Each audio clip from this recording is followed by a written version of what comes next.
The Watcher in the Shadows.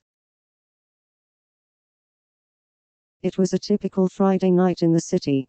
The streets were alive with the sound of music and laughter as people enjoyed their weekend celebrations.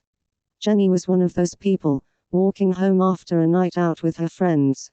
But as she walked, she couldn't shake off the feeling that someone was watching her. At first, she dismissed the feeling as paranoia. But every time she turned around, no one was there.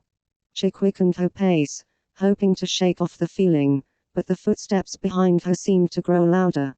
She looked over her shoulder again, but all she could see was the darkness of the night. Suddenly, she was struck with a feeling of dread. She felt a cold breath on the back of her neck, and she knew she wasn't alone. She started to run, her heart racing as she heard the footsteps behind her pick up pace. She didn't look back, she just ran faster and faster, her breaths coming in gasps. She rounded a corner and almost collided with a man standing in front of her.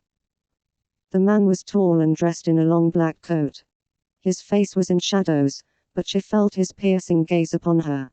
She recoiled in fear, but he just continued to stare. "What do you want?" she cried, backing away from him. The man didn't say anything, but he raised his arm and pointed to the alleyway behind her. Her eyes followed his finger, and she saw a small movement in the darkness. She knew at that moment that she had been followed the whole way home. She dashed away from the man and sprinted towards her apartment, fumbling for her keys as she ran. She locked the door behind her and collapsed onto the floor, her heart still racing. 4 weeks after that night, Jenny felt like she was being watched. Every time she turned around, she half expected to see the man in the black coat. She couldn't sleep, and she eventually had to move away from the city to feel safe.